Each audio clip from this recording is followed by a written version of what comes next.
Hey guys, this is Allison Fine here. You are about to listen to episode 2 of Old Heads, Young Minds podcast with me and Robert Pinner. Before you start listening, I do want to tell you there is a big trigger warning on this episode. There's some domestic violence, some sexual violence, some daddy issues. There's a lot of stuff that we're going to talk about because this episode is really about our trauma and kind of explaining where we come from. So we want to make sure that you're prepared and that you understand that this is going to dive deep. And so just be prepared. And if it's uncomfortable, turn it off, take care of yourself. And I hope at some point you do listen to it and you enjoy it.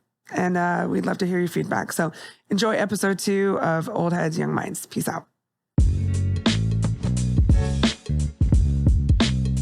Welcome back to episode number 2 of Old Heads, Young Minds. My name's Allison Fine. I'm Robert Pinner. This is our second episode. I'm excited to be here. It's going to be an interesting episode, so let's see how this goes. You want to just dig in? I guess we'll start with our segments, right? Yeah. Are you good? I'm good. I'm actually good. What you been up to? Traveling. Been doing a lot of traveling. I went to the Midwest for baseball and did some comedy. And yeah, now I'm back. Do you want to talk about the trip? I can. I just didn't know if we want to get into it right now. You should. I mean, okay. It's up to you. No, it's cool. Those will find out. I'm a baseball nut. Went to the Midwest this year.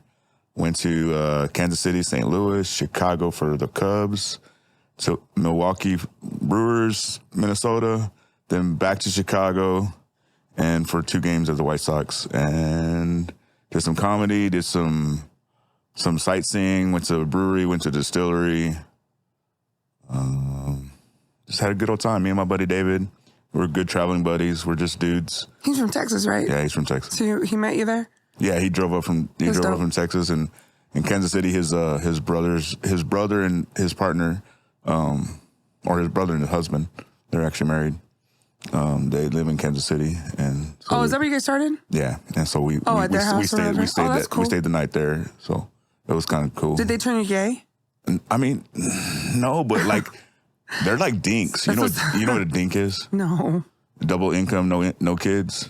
Oh, they're rich. They're rich gays. So like, and they live in the Midwest where nothing, like everything costs nothing? Yeah, their house is like awesome. I bet it fucking is. I was like... you spent the night at a gay person's house and you didn't even turn gay. Yeah. I mean, and me and David slept together a lot, like through the whole trip. Like So you are gay? We just sleep together. It's not gay. Okay. We just hang out in sleep together, man. Yeah, we just hang out in our underwear and sleep together. Just full disclosure, I'm queer. His kids are queer. Like, yeah. I'm completely joking. I just love that trope that like being around gay people turns you gay. Right. So you went to the Midwest. What else did you do in Chicago, Rob? So I did comedy at... Oh, you just did comedy? At Laugh Factory. Oh. It was a show they call Stand the Heat. And I don't know the guy's name offhand. I think his name is Aaron hosted. I don't remember names. So tell us about the show. So the way they do the show is, on this particular one, they've done it slightly different sometimes, they told me. They had a serrano pepper, a jalapeno pepper, and a habanero pepper. I don't like peppers, so yeah. What does that mean? Are they all hot? The habanero is the hottest one. Okay. And then each comic comes up, they draw a slip, and you get whatever pepper. What pepper did you get? And I got audience choice. And let me guess that the audience said, "Fuck you, Seattle dude." Yeah, exactly. And gave you the habanero? Yes.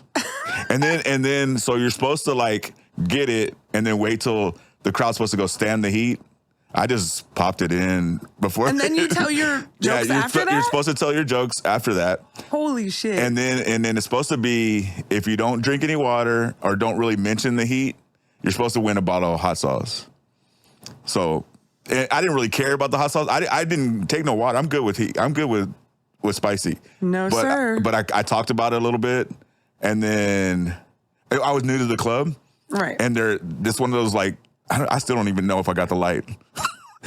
And it was supposed to be like 8-minute set. And I'm like rushing through I'm not taking my time. I have in my mind my 8 minutes, but I was on my third finishing joke, you know? Like, this was supposed to end a long time ago. So I just want to put some emphasis here. I went to Chicago last year, went to the Laugh Factory. That's where I met Erica Clark in person. She's Mr. T's daughter, who's an amazing comic who came out and did a show for me. And I met a bunch of comics when I was there because of Trey Walker. Shout out Trey Walker. And I met a guy named Kadeem, and I hooked you up with him, and he got you this show on the Laugh Factory. So now I'm jealous because I didn't perform at the Laugh Factory, but you performed at the Laugh Factory. But actually, I'm really happy for you. Thank you. Did you have video? I haven't seen the video. Okay, cool. I can't wait to watch that video. So you went and you did a bunch of baseball shit, and then you went to the Laugh Factory, and you did comedy in some other cities too, right? St. Louis had an open mic at a bar. Okay.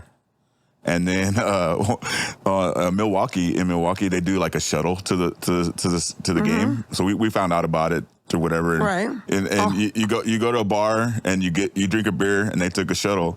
Well, we get in the shuttle and the lady that's driving, she says, "Hey, and after the game we're gonna have open mic." I go, "Are you?" You're like, "I'm in." I know. so then, game, whatever. We get back on the thing, and then there was some girls having her birthday. She's like, "Hey, happy birthday! It's my birthday!" And then people, and then this one guy, he gets the mic. He's like, "I'm not a comedian." I was like, "Well, I am." I grabbed the mic, and my buddy's talking to this other guy. He doesn't even realize it. Like I've been on the mic the whole time. I did like two guys from Texas walked into a baseball game. I know. I did all my newer baseball. I have some baseball jokes that you haven't heard yet. Can't believe you did it. When you told me this story originally, I was like, "Bro, why didn't you take your cap off and collect tips?" I know. I would have. I would have been like, "Give me some money for that shit." Yeah. No, I'm really happy for you. You had a really good time. Yeah. Okay. All right. So you're good. I'm good. Okay. Well, are you good? I'm good. I'm really good, actually. Yeah. So just to give context to our future viewers, because we haven't put any of these out yet, this is the 17th of May. And we taped like the 5th or 6th of May before, I think, or the 3rd. Yeah, I don't know. Something like that. And not this past weekend, but the weekend before, I had reached out to Nate Jackson of Nate Jackson Super Funny Comedy Club, and I had said, "Hey, I know comedian named Shang Forbes is coming, and if you don't know who Shang is, I'm 44, and Shang started when I was like 13, 14, and he was he came up with Bernie Mac and Sinbad and D.L. Hughley, and Shang's been in my like comedy realm my whole life. People might know him because he used to always wear a Kangol. A black Kangol, that was kind of his thing. And I met him last year when he was here at Super Funny. Okay. And so I had just reached out to Nate and I said, "Hey, could I do like a 10-minute guest spot, in front of Shang?" Because I know Shang has a history or reputation of being nice and easy to work with. And I was actually at a show in Bellingham, and I went up and did my 20 minutes in Bellingham, and I came back and looked at my phone, and Nate said he was going to book me for the entire weekend as a feature for Shang. So for those who don't speak comedy lingo, when you start comedy, basically you're just doing open mics, 3, 4, 5 minutes, whatever you can get to get good at your craft. And then eventually, longer sets, maybe you might get booked on, a bar show or some sort of a private show or a one-off show somewhere. And then eventually most comics, their next step is like getting to a space where you can be a feature, which is 20 to 30 minutes, getting it at a club on a regular basis. And they call that being passed if you're getting booked on a regular basis. And so like I'm past at Laughs, but at Nate's, I consider that my home club because that's where I started.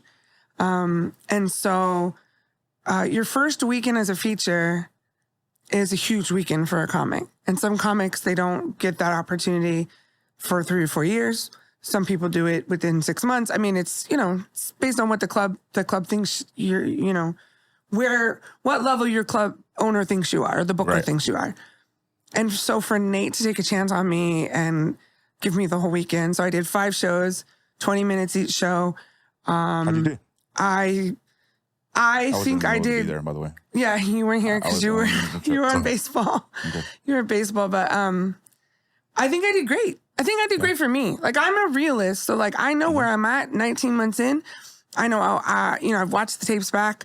I know I have a long ways to go, but it was momentous. You know, when I got booked, I was extremely excited. I was actually at that show in Bellingham with Richie Armani and Jamal Banyan and Harrison Cook and Damon Lawton, and I showed Richie and just the message from Nate, and he was like, "That is huge. Like, be proud of yourself." Yeah. And he's like, "It's okay to jump up and down and yell and scream. Thank you for, again, Richie, for saying that."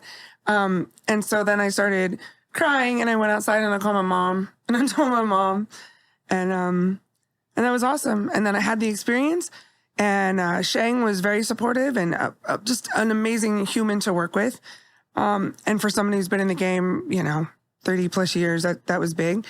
And it was a great experience. And I'm grateful to Nate Jackson. I hope that I can come back soon and even if I don't feature, do some more hosting there, stuff like that. But I'm really proud of myself. I also, I want to say I'm proud of you. Thank you. Okay. It was pretty dope. And, but I also know how much work I have to do. I watch myself back and I'm like, I could put 6 more jokes in that joke, or I could, tag that up way better. So it was a great experience, and I'm really grateful that Nate gave me that Nate finally felt like I was ready for that opportunity. So that was really great. And then the weekend after that, I went to Pasco for 2 shows. Pasco on a Thursday and Kennewick on a Friday. And I went out with our friend Crispin Melchor and a bunch of other comics and had a really good time. The shows were interesting. I'm not even going to get into them. But I also had some friends from Pasco that came out and saw me. So that was really cool. That's cool. Yeah, I'm good. Okay. I'm good. Right. I'm excited. Good. So today, I know we talked a little bit last episode that these first couple episodes are going to be sort of intro to who we are, intro to why we want to do a podcast, because it does seem like everyone has a podcast. Last podcast, I think we talked about a lot about who we are as people overall, but I think we did talk. We kind of hinted about trauma. Yeah. And mental health is a big thing for us, and we both have some really unique kind of stories about where we come from and what has made us who we are at these ages, which is our our mid 40s. So, I mean, you're closer to 50, but yeah. So I love the dad. So I know this is going to be an emotional episode, and that's okay. Again, we don't know exactly when we're going to put these out. Probably the end of May, beginning of June. If it's June already, happy Pride. I wore a gay shirt for Pride, just in case. Katie has a shirt that says queer. Like, I think my favorite gay shirt is a rainbow, and it just says "calm down" underneath. I told them I need a gay dad shirt. Totally. I told them something like that. Total side note, but when I finally came out as queer at 40, my aunt and uncle, I have tons of aunt and uncles, and no one's been not supportive necessarily, but my aunt and uncle who were in Savannah, Georgia, went out and bought nice. Savannah mom hugs, dad hugs shirts, nice. And went to their Savannah Pride and hung out with the mom hugs, dad hugs crowd, and got into the gayness on behalf of me, which was pretty special. So yeah, that's dope. My mom buys a lot of rainbow shit now too, so that's their way of supporting me, and I'm grateful for it. Yeah. Anyway, so a big bulk of this episode is really just going to be about our trauma and kind of things that have brought us to where we are, and why, I don't know, maybe why we got into comedy in some ways, because comedy is pretty well known for, helping to heal, or a place to go to sort of express emotions when you don't know what to do with them. So, do you want to start? Yeah, I've been thinking about this all day. How am I going to start? Because I've had several traumatic events that have happened throughout my life. There's a big one, and I might say that for the end. Okay. Ish, So I think I might have touched on this a little bit in the first episode. Single parent household, raised by my mom and my grandparents. My dad was not around. There are pictures of me with my dad like my first Christmas. And that's it. Like, so that's been a big stabbing gut hole throughout my life. So you got daddy issues? Yes. Okay, cool. Very much so. That's weird. I said that the other day. I was like, you know, that's common for women to have daddy issues. I have daddy issues, but I'm not gay, so there's no way to express that. I don't think it has anything to do with that. I know that. But. And I say that because on the way here, actually driving here, I was listening to Kevin Hart. Kevin Hart has his own Sirius XM channel. Yeah. And he does one where he does interviews. I don't listen to it very often, but I happened to catch it today, and Charlamagne the God was on there. Oh, nice. And Charlamagne the God, I didn't know how much he's really into men's mental health now. And he was talking about how he was, not treating his wife very well. He was doing drugs. He was out of control. And one of the things Kevin Hart said was like, where do you think that it stemmed from? And he said, daddy issues. And it was very interesting because Charlamagne the God, if you know him, if people listen to him, he's on, New York radio, and he doesn't pull any punches. He's a shit talker. And he is, I love Charlamagne the God most of the time. But for him to just say like, yeah, shit that happened as a kid, that's where that stemmed from. Daddy issues we think of as shit that happens to women, right? When they don't have dads or they were abused by their dad or whatever. But really, and you can have mommy issues, dad issues, whatever. Like, I think that, like you said, like the men's mental health is such a stigma, like that nobody talks about. I think we're talking about it now. Yeah, one of my favorite movements that I've seen, especially within a lot of my friends are Black, is like those sweatshirts that say "You good, bro." And it doesn't have to be for Black people. It's right. It's marketed at Black folks for sure. Yeah, I got you. But I love that. It's such a simple statement. Like, you good, bro? Yeah. You good? And I love that. Also, I think maybe the subconscious reason that we named our opening section "You Good," right? Right. It's just to check in on the mental health. Exactly. Okay, so your dad wasn't around? Dad wasn't around. Well, he came around later, right? Yeah. Yeah. We'll get... So, grew up in the 80s.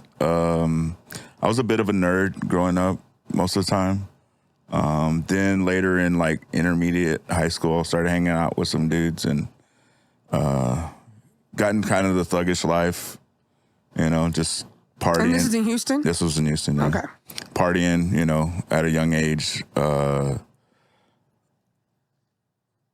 End up getting my girlfriend at the time pregnant straight out of high school. And therefore had my son. We got married. We ended up getting married. It's just a formality. How old were you? I was 19 years old when my son Trey was born. Okay. That's pretty young. Yeah. Straight out of high school. She was a year younger than me. And still hanging out with my thuggish buddies. And one evening we decided we were going to rob somebody, and did like a little pull up on somebody as they're pulling into their house. I was the driver. Was there something you were looking for? Like, did you know those people, or? No, we were just looking for opportunity. Oh. It was just, Were you guys drunk? Using drugs? Yeah, all of that? Yeah, we were drunk. I wasn't really heavy. I wasn't heavy into anything else but drinking. I was in my little truck, and I was driving. Two guys were in the back of the truck, and my other buddy was in the passenger side. And one guy pulls up, and he asked for the money, and the guy was being reluctant, and he shot him. And that was that. And that happened in December, when my son was not even a year old. Did the guy die? No. And the only reason I know this is because later on. So, ended up being not really on the run. I thought we got away with it. We went back to the crib. We didn't get no money. In fact, we had no money. So it was, this is over. Yeah, we didn't get no money. Go. Yeah, so we went back to the crib, and whatever. That was in December. But everybody knew about it, including my baby mama. Not professional criminals. Right. Hell no. I was not a professional criminal. What happened? And then fast forward to maybe like March or April, I get I was partying. Oh, this is like 4 months later. Yeah. And like, I think me and her had split for a little bit or whatever. Cause I remember coming home and her not being around. And I was at my grandparents' house, and the early morning, wake up to knock on the door from two detectives. And they, that probably didn't end well. Nah, they took me down and for all the questioning, and did they already know? Yeah, they knew, but they put you in a box, put you in a box and put you in a corner until like you basically snitch on yourself. I watch a lot of First 48. Yeah, see, this was pre First 48. Right. I'm just saying, I'm familiar with the pattern. Yeah, and so they put the whole threading because technically the truck was in my grandpa's name and all that, and they knew the truck and this and that, and I've like they're gonna take my grandpa's truck away and like that kind of threat of that, so they. Yeah, so what was the outcome of that situation? So I got locked up for a little bit, and then we all get arraigned, or what was the fuck word? So me and my buddy, we end up going kind of to court together.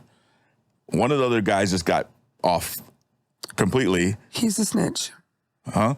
He was a snitch. No, I was the snitch. I ended up being the snitch. Oh, because your grandpa's truck? Yeah, because like but you said they already knew. They knew, but I was the one that they got like first. Yeah, and so like I was like, and they pulled out your heartstrings. Yeah, that's gotta suck.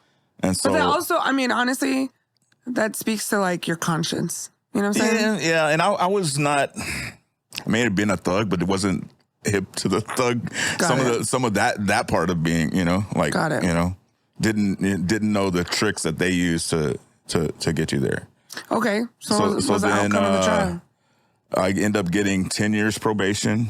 Okay. 450 hours community service, and I was gonna go to boot camp for the first part of my. So how much time? So you never went to prison? Prison? No. Oh, so you're just like in the county or something? So I was going to school at the time, so they let me make it. So say like the charges happened in May, they said, oh, you're going to school. It's supposed to finish in September. What we're going to do for you, go finish school and then turn yourself in. You're still going to be on probation, but you're going to have to turn yourself in the county, and then your time at boot camp is going to start. Right. So during that time, I was split up with old girl. Right. And I said something stupid on the phone.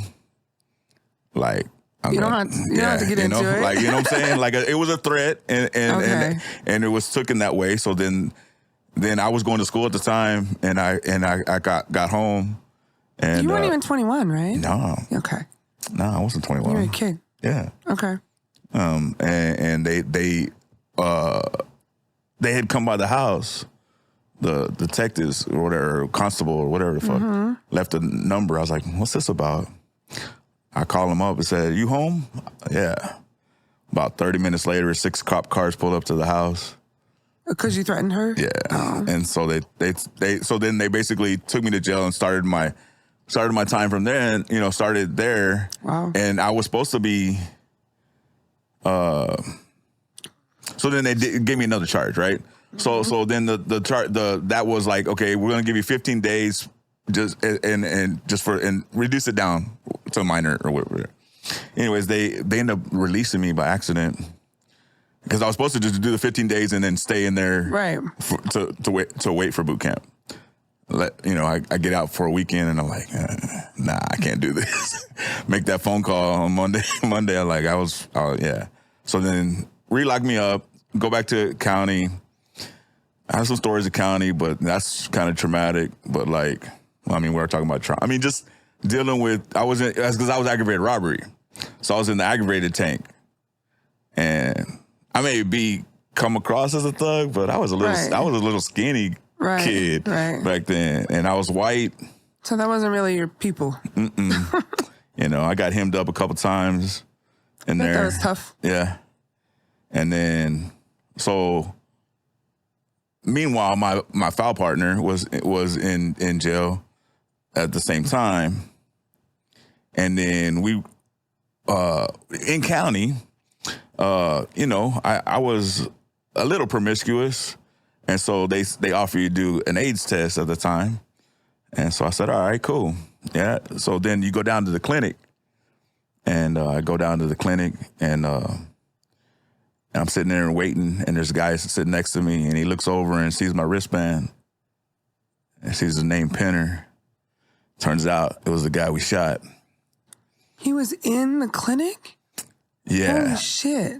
Yeah, I was sitting next to him. Oh my God. Yeah. And so that's why I say he survived, and that's the reason I know. Holy shit. Because we were... Wait, so he was locked up too? He was, yeah, and he briefly told me what's it called? He was probably on probation, motivation, MVP, whatever. What the fuck? I don't know. M-word to revoke, probation or whatever. Motion to revoke. There it is. Oh, so he wasn't the greatest dude either. Yeah. Okay. It just happenstance, right? Did y'all fight? Nah. Oh. Somehow we didn't fight. Wow. Yeah, I know. You're lucky. Yeah, I got lucky. They split us before anything happened. I was thinking you robbed some nice old man. Okay. Yeah. All right. It's not what I. Yeah. Okay. Go ahead. And so that I just want say that because while I was in the county waiting for boot camp. And then, so I was supposed to wait longer, and my buddy had been in there the whole time since May. Mm-hmm.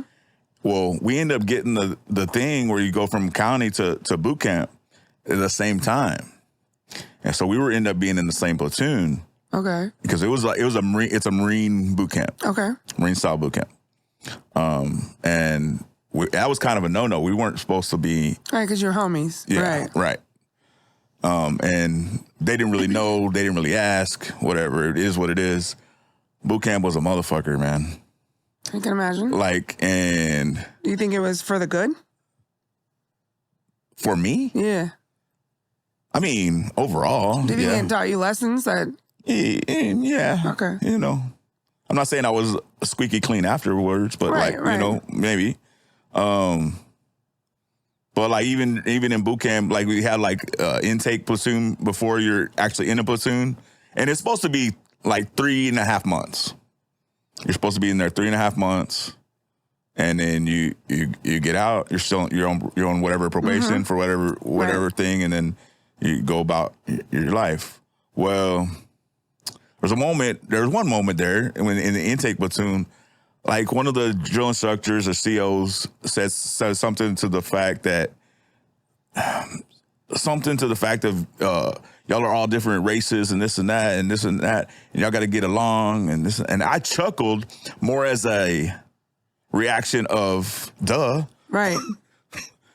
He took it the other way. Oh, like something bad. Like I was being racist. Like I was, because you're a white dude. Yeah, because I'm a white dude. And he didn't know me, know that I'm not pretty much anti-racist, pretty much. That is we call it anti-racist now, but yeah. But so, anyways, that was that moment. Ended up getting into our platoon, and then I wasn't very much an exercise dude, and so we were end up doing, they call it thrashing. They would just put you in a sand pit, and you're just push-ups, down and backs, down, all this boom, boom, boom. Well, I was just dogging it, I wasn't doing too good. Not on purpose, just because I wasn't that guy. Right. So ended up getting a charge. For not exercising hard enough? They call it malingering. What the fuck? Yeah, they call it malingering, Wow. right? So you're fucking off, right? So end up getting a charge for that. While they gave you motivational platoon, which is basically you have a yoke on your yoke. You know what a yoke is, right? No. So a big old 4x4. Okay. Bucket on each end. Oh hell no. And so you gotta go put the sand in the bucket and walk from here to over there. That's the motivational. Yeah, it's motivational Wow. platoon. This is So this is So they give me that, and usually people quit. Well, I didn't quit. I got fired. It's I got fired, and so they give me another charge. So the next next step is they revoke your status in your platoon. Okay. So then you have to restart over. Oh, Jesus. So by this time, I was like a month in or whatever, right? So I skipped, I think, 2 platoons or whatever, something like that. There would be like in a 2-week rotation. You know, every 2 weeks a different platoon's getting out. So they give me. So you were in there for 16 years, and then no. So they give it to me. I go to a different platoon, and mind you, the original platoon I was in, we started like September. We were getting out perfect right before Thanksgiving. Right. Right before Thanksgiving. But that's not what happened. No, that's not what happened. So I recycled. That's what they call it, recycle. And I was getting out January 15th. That's a long time. So like makes you. To me, I say this a lot, is like I was locked up long enough to appreciate my freedom. Right. Okay. You know what I'm saying? Like, so I end up, meanwhile, I saw my buddy, he got out Thanksgiving. I saw him get his visitation, saw him leave. He was like, I'm eating turkey, motherfucker. Yeah. Peace out. Yeah. And then, so get out, finally, January 15th, whatever, do my thing. I don't know how. I mean, I that's a synopsis of that part of my life. I don't want to. So that was a traumatic experience, right? Yeah, so we're gonna move on to something else. But like, let's be also clear. You've never been in that kind of trouble again. Like you're not to that extent, right? No. And like, you did your probation. You got off probation. Right. You're an upstanding citizen now. Like I just don't want anyone to ever question like who you are as a person now. You learned lessons when you were younger. Yeah. It was definitely like so. You learned the lessons when you were younger and have done a lot of really good things with your life now, right? So, right. Like you raise your kids, right? You own a home, you have a good job, right. So, Yeah, because I mean what's sad about that is I was on probation for 10 years and it got brought up a couple times when I was working construction down in Houston, and like I was still on probation, and like they don't see, they run your, there's certain hospitals we worked at, they'd run your stuff, sure. and then they'd be like, no, you can't work here. You can't work here. Yeah, and I understand that, but like within the justice system, because I do a lot of work in those spaces, recidivism, which is going back to jail over and over and over, it's very common, right. And it's mostly because there's not a lot of programs for people, whether they're, young adults or older adults. Once they go in, a lot of people either don't learn their lessons or there's nothing available to them when they get out. And so they're like, how do I live, a non-criminal life when I can't get a job? I can't get an apartment. I can't do this. My mom won't let me, come home because my little cousins are there, whatever, you know what I'm saying? Right. And then people end up back in the streets, and then they end up on drugs, or they end up committing crimes again. And that's the unfortunate part of our country, is that we don't have, there are very few states that have programs that are like good reentry programs and really help people get on their feet. And I'm not saying that Texas had a good one. No. I'm saying whatever you experienced, you got your own shit together. Yeah. I mean, I think I lucked out in a lot of times, and did work on myself to stay out. And I think I would like to focus on that part, is that I would have never known, I've known you for a long time now, I would have never known any of this about you. I wouldn't have even thought any of this about you if you wouldn't have told me. Yeah. Because you don't, because you're a good solid dude, you're a good dad, you have a good heart, you know what I'm saying? Right. So, right. All right. So that was jail. Yeah, I mean, I guess we pre-emphasize this, the daddy issue, and I think that's what caused me to be, because he wasn't around. I mean, that's a lot of reasons why people join gangs. Yeah, exactly. They don't have male figures. I was close to being real full gang member. What kind of a gang would you have joined though? Because I was always around. What do you mean? Like a Latino gang? Yeah. Like what they have down there? It was still like, it was multi-verse, but yeah. So but there was a gang Crips? that I couldn't get. I mean, we just had like. I'm just saying you're white, but you weren't about to join the Aryan Nation, right? No, hell no. You're gonna be like, I'm a white blood. Yeah, no. I mean, it was different, but yeah. I don't know much about the Texas culture like that. It was different, and now like a lot of the like prison gangs are so like diverse and not like really? not like the movies, like, you know, where it's the white, the Mexican, and the black gang. The movies. Yeah, I don't right. know about the jail gangs in real life. Right. So. No, yeah. Okay. So anyways. So you went to jail. So that was a big traumatic thing. And you think it stemmed from your dad, which is fair. Right. And then what else? What other?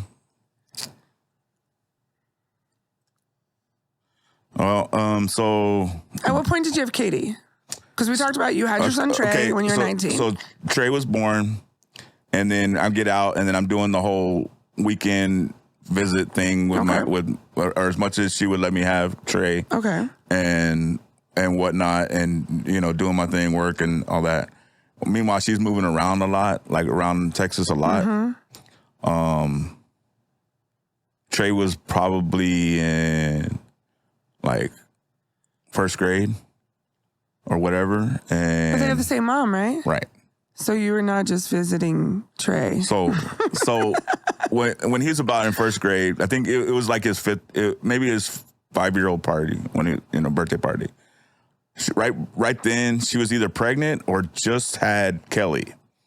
Okay, from another. Oh, dude, right. She has a kid in between your two kids, right? But actually, she had one even between there, but who was put up for adoption. Oh, wow. And kept in the family. So she was doing a lot. Yeah. Okay. You know? And so she had Kelly. We decided to try to make this work between me and her. Got it. And then got pregnant with Katie. Okay. Katie's your child. Yeah. Right. Katie's my child. But like a year, like, and around that time is when I started doing what I do for work. Now I started going to apprenticeship school. Good. Right. Those are good decisions. Right. And so during that moment, we're making it work as a family. Income tax come around.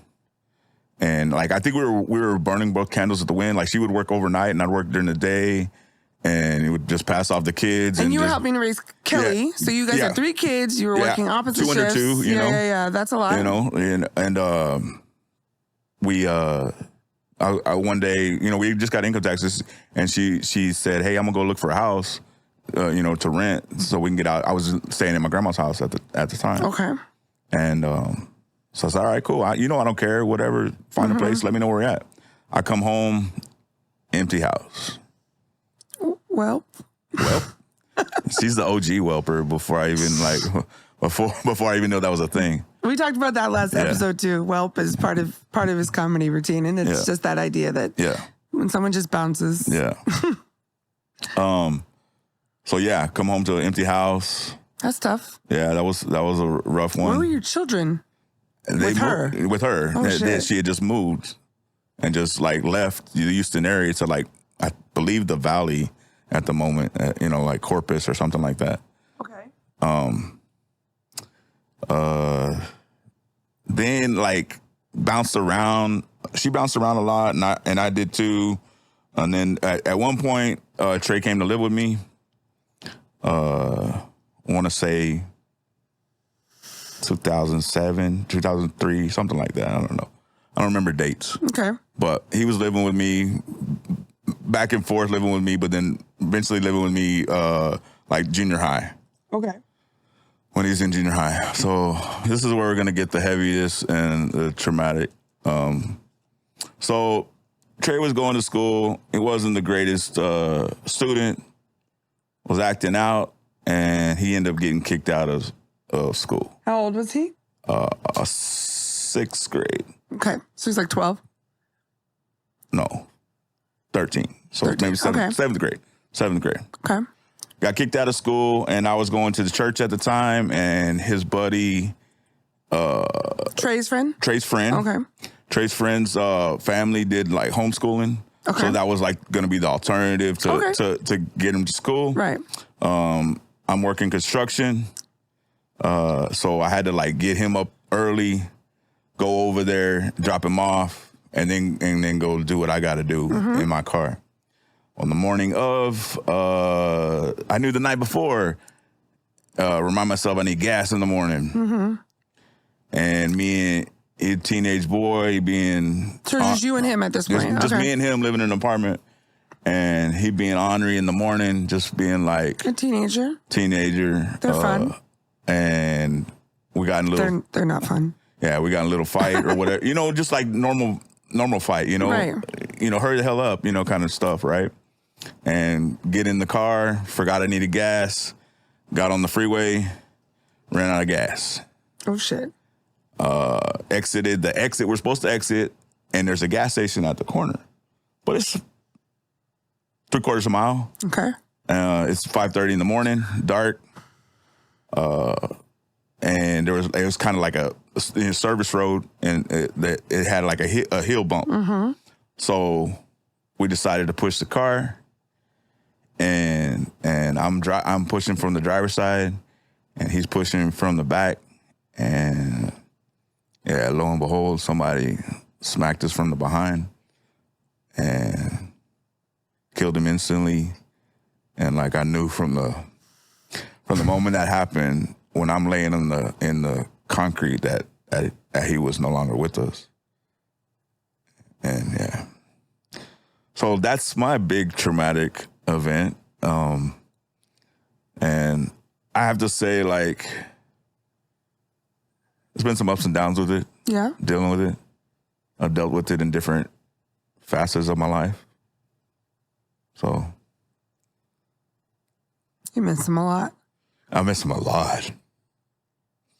And I have to say, like, his personality has made me be the person I am today. Like, to be more outgoing than I probably was. Explain that.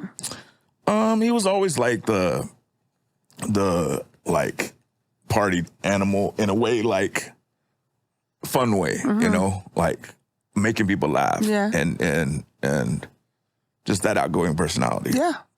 And so I have to say, I'm not saying he's the reason I got into comedy, but I try to emulate a little bit of that, and I get take it, Also, just the whole, like, life is short. Yeah. And just, sometimes you got to take opportunities. Yeah. I don't think we talked about that much, but, we talked about Katie being non-binary, right? Yeah. And Katie's partner being a trans man, and how we haven't talked too much about that. And I'm sure we'll talk about that in future episodes. And like, maybe they'd be good guests to have on, actually. And I know you and I have talked in the past about how it was kind of hard, but you became accepting, and I think, because I've been here through this process with you for the most part. And that's another, we might have talked about that, I think, actually, about the farmer's market situation. Yeah. I was like, she's gay, right? Yeah. Yeah. Briefly, and I think you've done an exceptional job with Katie and with Corey and understanding that. And I wonder if you would have done such a good job if this wouldn't have happened. Like, if you realize, like, I have to be the best dad I can be for Katie. Yeah, like, I think I touched on it with another podcast I did just briefly, like, with the fact of losing a child. Now I didn't want to be a dumbass and fuck up because of what the stigma of that, like, because I know so many parents would just like push their kids away from it's easy to from disconnect. that lifestyle, yeah, from that lifestyle, whatever. You're talking about the gayness? Oh yeah, for you know sure. what I'm saying? And so, like, it's a phase, or or whatever, or no, and there's some families that shun their kids. Oh, of course, tons. Right? Absolutely, right. And so, I think without the fact that I did lose Trey, that I wouldn't have. I don't think I would have, but it definitely different perspective. Yeah, you don't want to be like, I'm gonna push you away just because you're gay, and I already lost a kid. You know, like, you know what I'm saying? That's what I'm getting at. I already lost a kid. Why am I gonna just, Do you have guilt? Yes. And during that whole process, there was a lot of like, you killed him, kind of vibe that I got, from people. From do you know that you didn't? Yes, I know this. I know this personally, but I did get that. That was an accident. Yeah, it was an accident. Okay. But I did get the vibe from a lot of people that weren't, the right people. Yeah. And not, just what it is. I did get that vibe from a lot of people. That's a lot. Yeah. And that's what I was saying when we talked about introducing our trauma and taking this time to really talk through it. You know what I'm saying? It's because we have some unique experiences with trauma. Is that what you want to say about your situation? So I can check my list off. I think we'll stop there. I have another one, but I think we'll just end with that traumatic, event because it is the big one. Yeah, it's a lot. And maybe over time we'll get into some other incidents that have happened throughout my life. But and I don't know how you deal with everything all the time, but I can say that I think you're a really great dad. Thanks. And I think that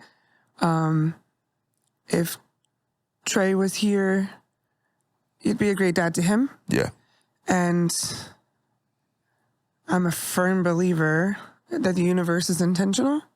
And maybe you wouldn't have been so great to Katie if, you know what I'm saying? Like, right. Yeah. We are where we are because of where we came from. And,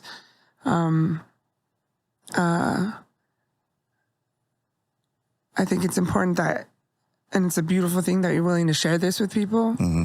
I mean, this isn't something you keep secret, No. You don't necessarily tell everyone. I don't tell everyone, but I do. When, once I get comfortable with people, most of the time it comes out. But I think it's important that people understand where you've been and what makes you who you are. Yes. And I think as you continue to grow, you could also, and maybe people listening and watching this podcast will reach out to you, you know, because your story is impactful, Yeah. But it's also unique. We know in life, death is the one thing that we know is going to happen, but not in that way and not to our children and all of those things. They don't, they say you're not supposed to bury your kids, right. Like there's terms for widow and there's not a term for when you lose your child. Right. Right.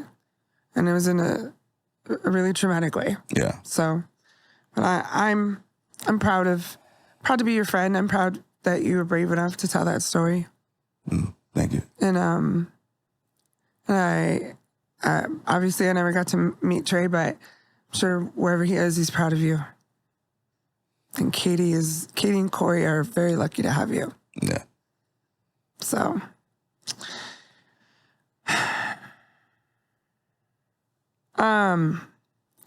So my trauma, I don't know. I think I went through a lot of typical stuff as a kid.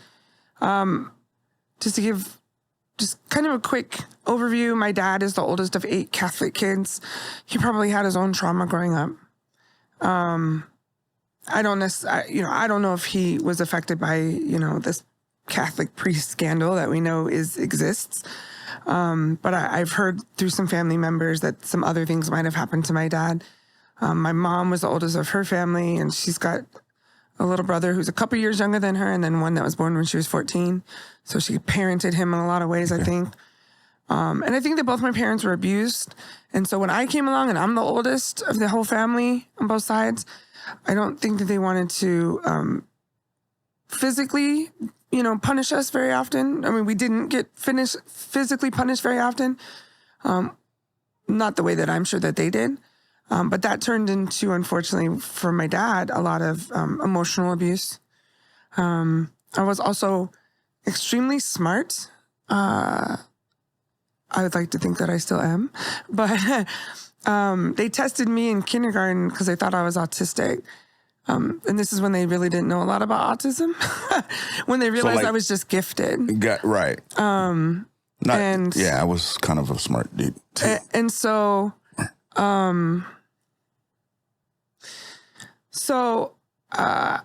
I was really smart, and I would challenge my parents on things, especially my dad. Okay. And I think when I would become challenging, he would just get pissed. So he would call me names, or he would say really fucked up things. Oh. And I didn't feel loved by my dad in those moments. So that was hard. I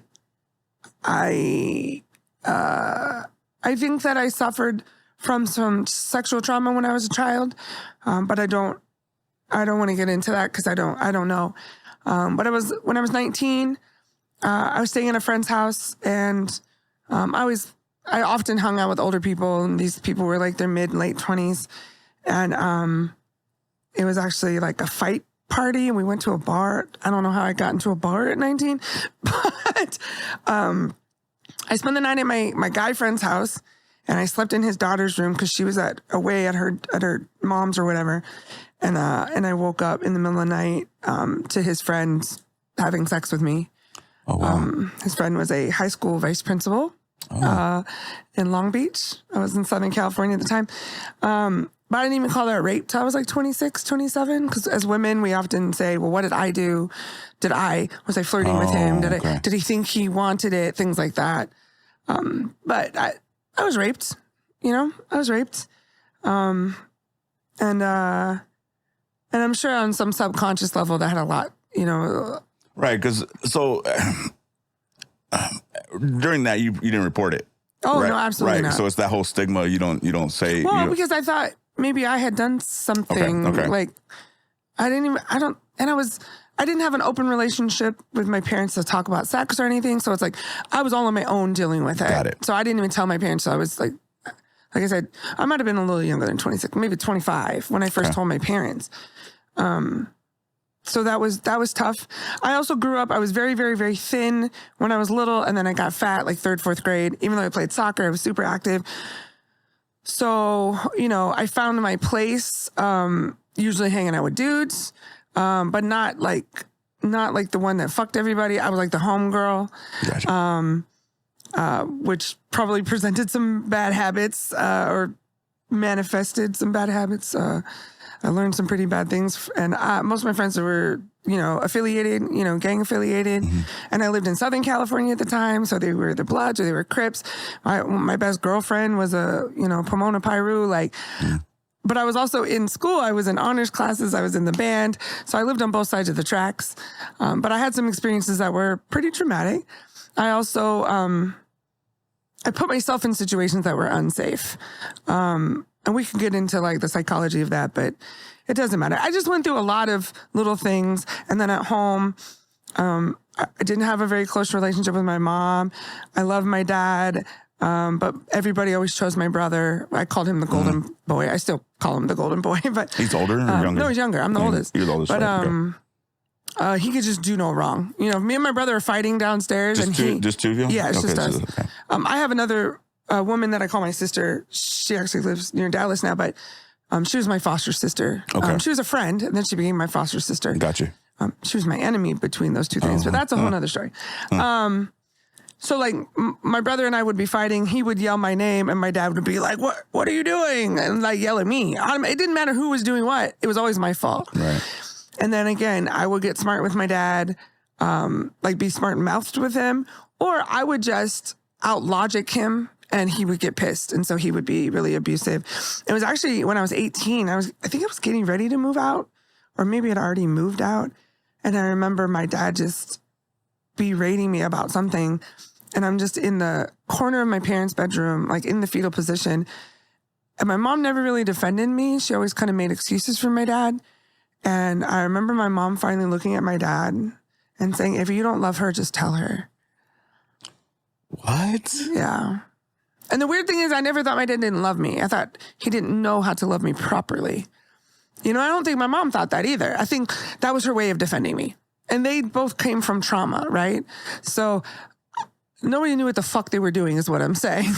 So I know sometimes we can be really sensitive and, positive parenting and all this shit that people do now and we kind of make fun of because we're older. But I can appreciate how parents try and be better parents these days because my parents didn't know how to be and we didn't talk about these things. So they just did the best they could. But it definitely caused a lot of stuff for me. So I put myself in bad situations. I made bad choices. Some pretty fucked up things happened to me. I moved back to the Bay Area when I was 18. And in those couple of years, I met a guy who was very popular and very cute and was the star of the basketball, league. And then he was my boyfriend. And I'm not going to name his name, but All right. they wouldn't call me. Let's say his name was Joe. It wasn't, but let's say his name was Joe. They wouldn't call me Allison. They call me Joe's girl. And I was just like, oh, that's me. But he was cheating on me and abusing kind of a jab, me. though, isn't it? Like No. You liked it like that? Fuck yeah. Because I was like, he was that dude. Like, I'm Got not. it. Okay. I'm not. I guess I can see it from both perspectives. It's like not being called by your name and being called. Oh, no. Joe's. It's because I was that popular because I was his girl. You know what I'm saying? Okay. I didn't mean to stop you. So it was like, I'm not Vanessa, I'm Kobe's wife. You know what I'm saying? And that was an elevation for me because remember, I'm a fat girl. I've been through hellish shit with dudes. Dudes want to fuck you, but they don't want to date you. So for me, this was a place of pride, right? But he was cheating on me, and eventually he got physically violent with me. Shit. One night in particular, we were visiting his mom. I had a car. He didn't. I went out to his mom's house. It was about 35 minutes from where I lived. And I walked in and he's on the phone to another bitch. So I'm like, okay, I'm out of here. And he's like, no, you're not. And he was like, we're going to spend the night and you're going to take me back to where we lived in San Jose. He didn't live with me, but, whatever. Because I was his ride too. And I was like, no, I'm leaving. And he pinned my arm so far behind my back that I thought he was going to pull my shoulder, like my arm out of my shoulder socket. And his mom lived in the house and his mom heard me and she came out and he said, go the fuck in the room. And she did. And she left me there. And I was so scared. I ended up calling my friends who lived nearby and I couldn't tell them what was going on because he stood behind me and listened. But they were like asking me, are you with so-and-so? Are you okay? And I'm like, yes, I'm with so-and-so. No, I'm not okay. But it was all coded because he's standing there. Yeah. I ended up just spending the night and the next day, whatever. And I stayed with him after that. You know what I'm saying? I put up with a lot of shit from him. So that was very traumatic. And then I ended up moving back to Southern California, moving back to the Bay Area a few years later. And then I met my husband, my first husband. And overall, that marriage was good. There wasn't a lot of trauma there necessarily. It wasn't... There was a lot of good things. He loved me for who I was. He loved me in the way I looked. He loved my person. He understood me because I'm a complicated person. I have a complicated personality, and I know that. He was a good dude, and we got married. We moved to Southern California to be closer to my parents, my family. But then we had some issues and we decided to split up. And that's how I ended up in Seattle. I was getting divorced from my first husband. And then I met a man who seemed like a good guy. And he wasn't.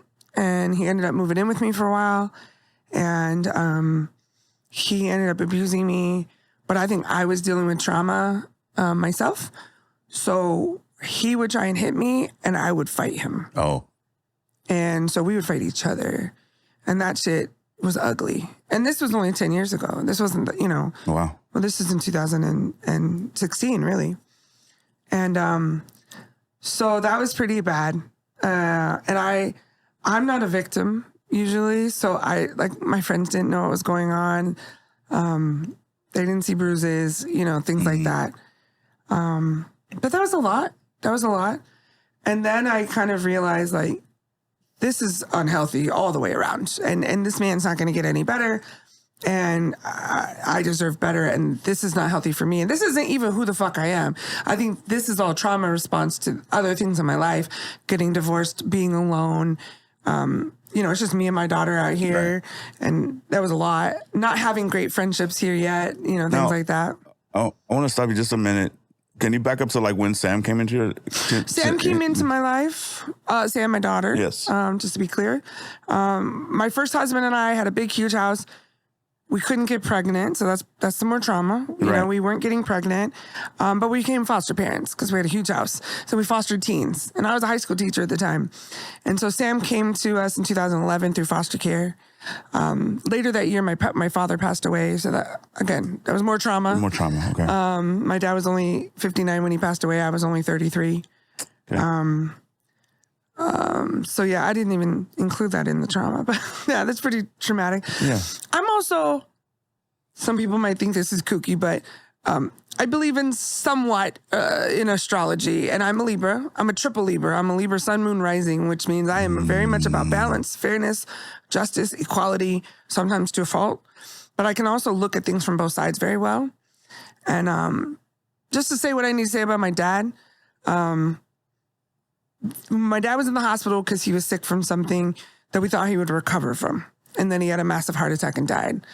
And when I got to the hospital that morning, my first husband and I said, I'm not going to go in the room. I don't want to see his body. Like this is insane. My brother and my mom happened to be there when it happened. And I was only the one that wasn't. But of course I just walked right in the room and I put my hand on his chest and I said, I forgive you for everything that you did, and I'm sorry for everything that I did to you. And then ironically, I said, where's the priest? Because he was Catholic. I was agnostic, but I was like, I think he should have a priest, right? And it was crazy because this priest comes in. They said, oh, he's on the way to, read him his last rites. And he looked exactly like my dad's uncle, who actually taught at a Catholic college. And like everybody loved this particular uncle, Uncle Pete. But a few weeks later, I had a dream, and I was kind of like in this church setting. There's a bunch of shit going on, but all I remember is my dad was sitting in the front pew, and I remember walking down the aisle, seeing my dad, turning and putting my hand on his chest. And I remember him looking at me and saying, I'm okay. And at the time, I was 21 when his mom died, but I had all my other grandparents still. And I remember him saying, I'm with grandma. I'm good. And that's the only dream I ever had about my dad.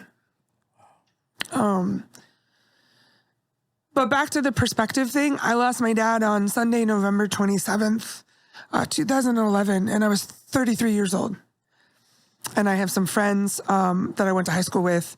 One was my age and one was a senior when we were freshmen, Kelly and Paul. And they lost their dad on Sunday, November 27th, 1981.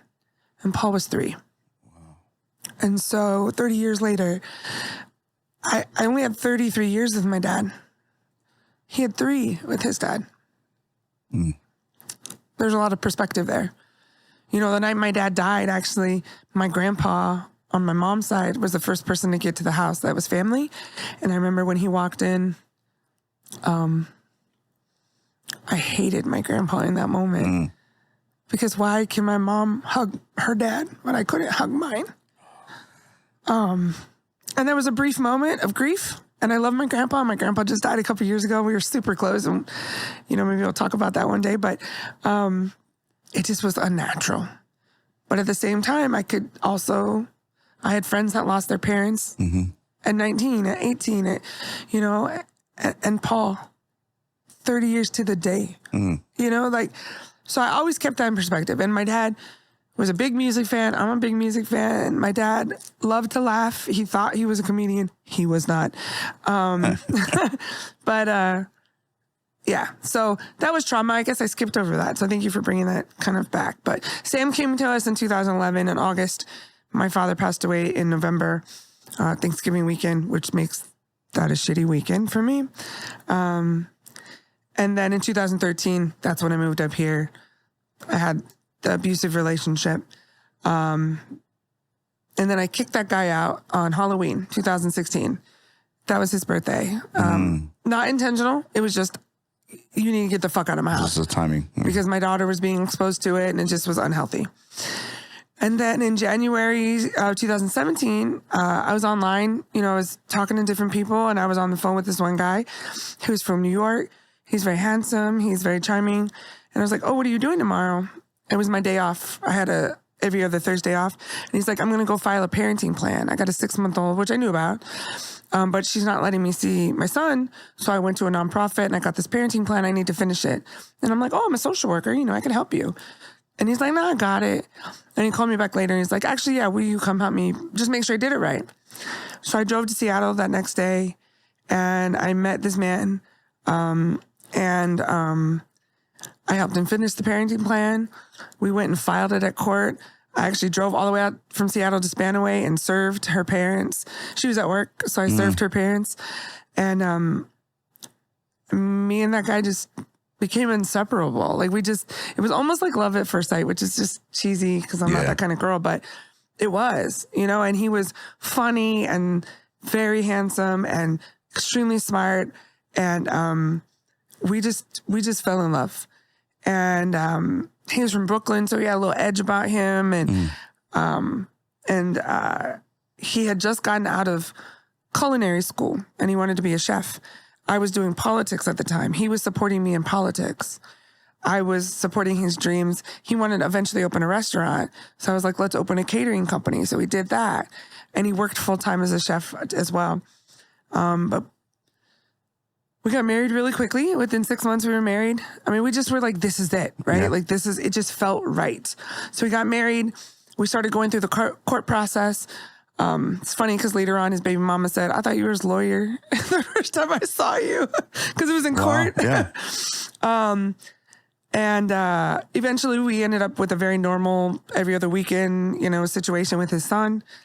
Me and the mom did all the pickup and drop off. She was a very, very, very chill woman. And she got to know me and she realized that she could trust me, even though she didn't trust him, which I didn't know all the details there, but whatever. And then he started having some weird behaviors, like he would lock himself in the bathroom. And at first I thought, oh, are you cheating on me, talking to another, talking to a bitch, whatever. Well, because that's what you experienced. Yeah, of course, right? Like I had been cheated on. I had been in bad situations. And then one weekend he didn't come home from work. And of course I searched everywhere, hospitals, family, whatever. He comes home 2 days later and he's still in his chef outfit and he's just reeking of alcohol. And he tells me I went and had some drinks. I got drunk. I passed out in my car. I woke up. I felt bad about it. I drank some more. I have a problem with alcohol. And I'm like, okay, we could deal with this, right? Yeah. Like my social worker brain, right. We could deal with this. And so we started talking about what that looked like. And again, I'm doing politics full time and I'm working and we have Samantha. He adopted Samantha so she could have her last name. Like we adopted her as an adult so she could have her last name. I knew this remotely, but she could have her last name. So we were Taylors and he adopted her so she could be a Taylor too. And he was a great dad, really great dad. And they were busy. We're just always going and everything. And one weekend he doesn't come home again. And I was just like, okay. So I kind of waited it out. And then he came home and I knew almost immediately this is not alcohol. He's like looking under the bed. He's like looking out the windows. He's checking closets. And I'm like, what is wrong with you? And he's making these like insinuations that there's someone in our house and there's someone that I'm fucking somebody that's under our bed. And I'm like, bro, our bed is 2 inches off the floor and I like skinny dudes, but not like that. Like, and I'm like, he's having a psychotic break or something. Like something's going on or he's on drugs. So a bunch of incidents happened, and finally, I realized I finally got him to admit to me that he used meth, and that was disturbing, obviously. But I realized as time went on and this pattern continued, most of the time things were fine. Sometimes he would disappear, and he would come home, and he'd either have been drinking or he'd been using.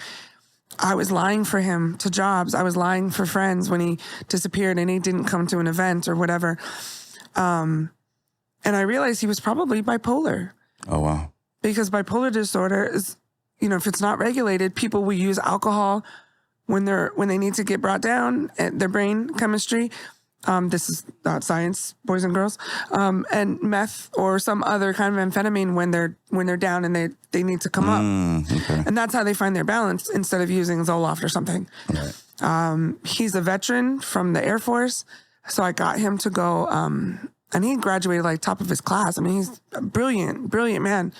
I got him to go to the American Lake and do an eval, but unfortunately they don't ask for collateral information. So they only go off what you tell them. They're not asking about what wives or children or parents or anybody's saying. So they're just believing whatever you're saying. And they prescribed him some Zoloft, but I didn't know at the time how bad it was. And he was like, oh, I don't want to be mind controlled. Which I'm like, you don't think meth is mind controlling you? And he just denied that. He would go to AA for me. He got into a drug and alcohol treatment program. But we had tons of incidences that don't even matter at this point. But it got bad. And in October 2018, I was about to turn 40. October 2nd is my birthday. October 7th is his. So my birthday was a Tuesday. His birthday was that Sunday. He planned this huge surprise party with a couple of my friends. That morning he was home. We had a family GPS. I got you. And it was on. It showed him at home. But he stopped responding. I figured he went to sleep. And I came home to get ready for the party because I found out about the party. Oh, okay. And he wasn't there, but his phone was. And I was like, please let him be getting a cake or something. No, we already had a cake. It was in the fridge. I had presents. Like everything was prepared. He was ready. And then he disappeared. So I went to the party. My daughter, at this point, Sam knows, the dad is sick. He uses drugs sometimes. We're trying to get him help, She's been through a lot at this point. He doesn't come to the party. I have to lie and say he went to work. I got called into work because the head chef, he was a sous chef. The head chef was gone. It was an amazing party, but I couldn't even open my presents. By then I was just like, I gotta go home. And I went and my presents were all very thoughtful gifts. And I never had a man that really thought out things like that. Even my first husband was terrible at gifts. But, so that was on Tuesday night. Wednesday night, I had the Democrats meeting. I was the chair of the Democrats at the time. He came home very late that night. And I was just frustrated. I was mad. I was hurt. I was everything. And it's been going on for a long time now. And I'm like, you have got to get help. Like, we got to figure something else out. Thursday, he went to work. Friday, he went to work, never came home. Relapsing twice in 1 week is not normal. So he had his GPS off, which is what he would do. Saturday, I was like, fuck it. I'm not going to live in this prison of where's my husband, because I would just get depressed and, lay in bed all day or whatever. So Sam and I went to the movies, and he showed up at the movies. He had turned his GPS on, and he found us. Okay. But he found us, and he pulled up on us like as if I was with somebody. And I was like, yeah, it's me and Sam at the movies. He ended up coming into the movies. My daughter's so sweet. She found... There was no seats by us. Whatever we saw, it was sold out or something. So she went and sat way in the front, away from us, so he could sit with me. And halfway through the movie, he got up and just left. And I was like, oh, he's coming down, Yeah. And this is Saturday, the day before his birthday. He left. I watched him on the GPS. He went to our house up the street. He drove all the way through Federal Way, through Northeast Tacoma, and he ended up at the Tokyo Steakhouse right across the street from the mall. Oh, okay. So when we got done, of course, Sam's like, where's Dad? And I was like, I don't know. I think he's over here. We went over there. His car's there. And I pull up next to his car, and he's like screaming at something. So I just opened the door. I'm becoming intolerant. I'm tired of this. So I was like, what the fuck are you doing? Who are you talking to, babe? He was like, I'm rapping. I was like, okay. So I was like, can you just drive home and I'll follow you? I got him to drive home, and as soon as we get home, I tell Sam to get out the car, and I tell him to get in mine. Because we had gotten in this pattern where I would just drive around until he would get tired. And then he would sleep it off, and then we'd have another good few weeks. Nobody really knew what was going on. Our parents barely even knew. My mom knew the least. His parents knew some. I had two friends. I was running a campaign at the time for someone who now is former state representative Jesse Johnson, but he and his wife knew, but that was it. So it was very lonely to be in these spaces. So I got him in the car that night. We drove around. We ended up in a parking lot of a middle school. And we talked for hours. And I recorded it on my phone, but it's mostly audio. Yeah. And we went from, the conversations with someone who's on meth is crazy, right? Yeah. So we went from, I'm a whore and I'm sleeping with all these people, to he wants a divorce, and I'm like, fine, I give up. To I'm ready to go to treatment, like inpatient treatment. Like, it's so much conversation, right? Spectrum. And my thing is just like, when is he going to be tired? When are we going home? And so I thought he was tired enough. I said, let's go home. He said, okay. So we went home. He took a shower. He got into bed. He was still acting erratic. It's now after midnight, so it's his birthday. At this point, I said, I need to take off my wife hat and put my social worker hat on. What would I do if he was a client? I would call the King County Crisis Team. And that's a team of social workers that come with the police who are trained to deal with people in mental health crises or, these types of issues. I called them to say, I just want you to come check out my husband. What I wanted them to do was take him to Western State Hospital, which is our institution that serves various levels of people, to do an evaluation, to put him on a psych hold, to do an evaluation so I could be like, this is not alcoholism. This is fucking bipolar disorder. To give us a baseline for me to really you can't force somebody, but to say our life that we're building, which is a great life we're building, is going to fall apart if you don't get help. And he said I could call these people. I asked him, can I call these social workers? I just want to make sure you're good. And he's like, yeah, sure. No problem. I'll talk to him. And so I'm on the phone with them. And of course, there's never enough money or time or people. So they say it's going to be 6 hours before they can come out. And it's like 2 a.m, 3 a.m. Might have been later. Must have been later. No, it had to be later. It was like 6 a.m. And I'm like, well, that's not going to work. I need y'all to come now. Because they will not take him if they don't see signs that he's going to self-harm or harm someone else. Right. So I'm like, please. And I'm trying to speak in coded language because he's sitting right there. But I'm like, please, I really need you guys to come. Because I knew I'm losing my husband at this point. And his dad and I had conversations like, what happens when he takes the wrong drug, which now we know is fentanyl? And what happens when he takes the drug that he doesn't come back from mentally? And honestly, maybe at this point, he already had, and we didn't realize it. So at one point I get up and I had to pee in the bathrooms in our bedroom. So I was peeing with the door open. I'm on the phone and I heard him say, she's in the bathroom now, we can get her. Which is weird because he had never threatened me before. I never felt unsafe before. And I'm pissed at this point and I'm tired. I haven't slept in, 48 hours or whatever. But also you said we can get her. Right. So me, being the asshole that I am, while I'm on hold, stand up from the toilet, look out the door and say, shut the fuck up talking to the voices in your head. Because I'm pissed and I'm tired and I love my husband desperately. And I just want him to get better. And at one point I don't even know what he said. I got finished peeing. I washed my hands. I definitely washed my hands. I'm still on the phone. The lady gets back on the phone. I go out into our bedroom, not a very big bedroom. My side faces the door out of our bedroom. So I'm sitting on the edge of the bed. The door is probably 4 feet in front of me. At some point, he had left the room. I'm talking to the woman. I don't know what she's saying at this point. He walks back into the room. It's now about 7:30 in the morning, but he's put extra sheets from our bed on top of the window. So it's very dark still. He comes back in the room as I'm on the phone and he stabs me in the face. Oh, shit. And I pulled the knife out of my face. I said to the lady, he just stabbed me in the face. And I just realized that she had never asked my address because it's not protocol at that point to have done so. So I hang up on her because she's not going to help me. I started screaming. My daughter, who was probably awake because she's nosy, she runs in the room. I say, go get help. I stood up in between him and the door because I don't want him to go after her. I don't remember what happened in our bedroom, but he had another knife. Oh. Somehow we end up in the hallway. It's a small, it's like a condo. It's not very big. He ended up locking the door so she couldn't leave, but never attacked her at all. I remember him locking the door and then coming back to me and hitting me. I remember us being in the hallway and he was stabbing me and I'm literally snapping in his face.